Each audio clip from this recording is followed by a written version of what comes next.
kesederhanaan, keteladanan Bung Hatta, apakah itu salah satu dari sekian banyak alasan mengapa Anda, Ibu Nathalie Subagio, Dewan Pengurus Bung Hatta Anti Corruption Award, membuat penghargaan? Apakah itu salah satu alasannya? Ya, itu salah satu alasannya. Tetapi alasan utamanya itu adalah kami merasa bahwa bangsa kita tuh butuh teladan. Kami merasa bahwa kita butuh harapan.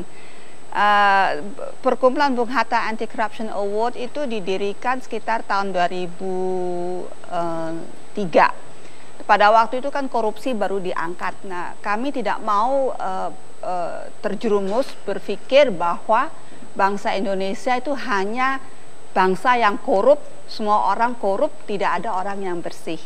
Nah, oleh karena itu kami mempunyai gagasan untuk mengadakan award, penghargaan bagi mereka-mereka yang bisa meneladani cara hidup, nilai-nilai yang diajarkan Bung Hatta kepada putri-putrinya maupun kepada bangsa.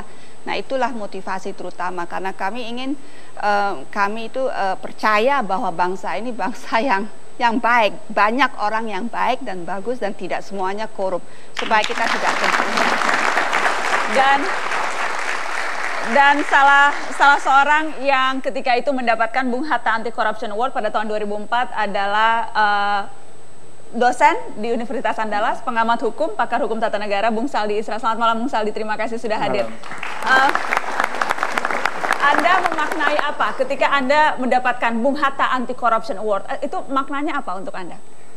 Saya ketika dihubungi oleh salah seorang panitia, Mas Bambang Wijoyanto ketika itu, bahwa saya dinominasikan untuk dapat Bung Hatta Award, saya berpikir keras, apakah saya orang yang layak diberikan anugerah dengan simbol Bung Hatta? Bagi saya dan juga bagi banyak orang di Indonesia dan mayoritas orang di Indonesia menganggap Hatta itu adalah contoh bagaimana hidup sederhana, bagaimana orang bisa membedakan antara ranah privat dengan ranah publik.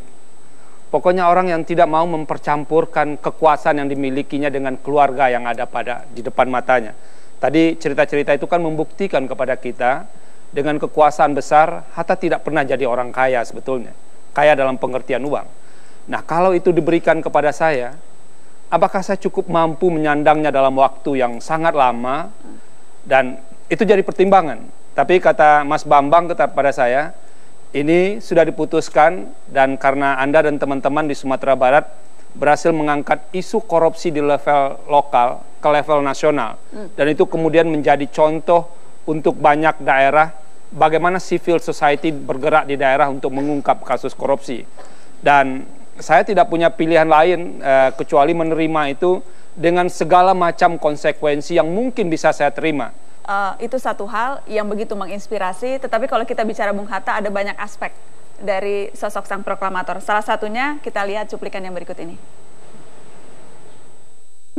Van mijn geloof en neef nog van mijn grootvader, een gewoon handelaar in bosproducten, wordt hij opgepakt en gestuurd naar Padang. Ik heb hem zien voorbij gaan. Voor mijn huis was toen liep de spoorweg. Nu nog, mijn huis bestaat niet meer. Toen zat ik een brugje te zitten en dan zien hem nog voorbij rijden naar Padang. En dat is mijn eerste ervaring. Ya, itu tadi pemirsa adalah cuplikan wawancara Bung Hatta di tahun 1977 pada stasiun televisi di Belanda. Bercerita tentang pengalamannya melihat pamannya yang ditangkap dan disiksa dan membuat ia begitu benci pada kolonialisme. Saya ingin ke Mas Boni Triana, seorang sejarawan. Pengalaman itu spesifiknya, Anda tahu lebih banyak tidak tentang cerita itu? Tentang sang paman ini yang kemudian membuat Bung Hatta begitu benci? Ya, pada waktu itu memang ada cerita bahwa Bung Hatta melihat pamannya menolak untuk membayar pajak. Pamannya Bung Hatta menolak membayar pajak? Iya, sehingga dia digelandang. Jadi ada versi yang mengatakan digelandang, ada versi lain juga mengatakan jadi seret gitu. Dan pengalaman itu membekas pada diri Bung Hatta dan satu pengalaman yang sangat personal dalam memandang kolonialisme itu sendiri.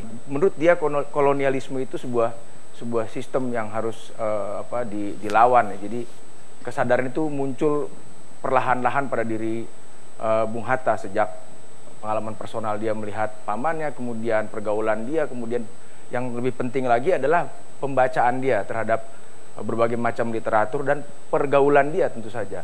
Jadi orang seperti Bung Hatta ini pada zamannya orang yang sangat kosmopolitan. Selain tentu saja dia produk dari pendidikan Eropa yang sangat rasional dan juga egaliter ya, seperti demikian. Kosmopolitan ya Bung Hatta, Anda gambarkan kosmopolitan? Ya, menurut saya seperti itu karena dia bergaul dengan berbagai macam pemikiran. Dari mulai kiri sampai yang kanan dia pelajari, dari mulai Marx sampai dengan Islam dia pelajari. Dia orang yang sangat terbuka dengan berbagai macam pemikiran. Jadi tak aneh kalau mas kawinnya alam pemikiran Yunani. Gitu.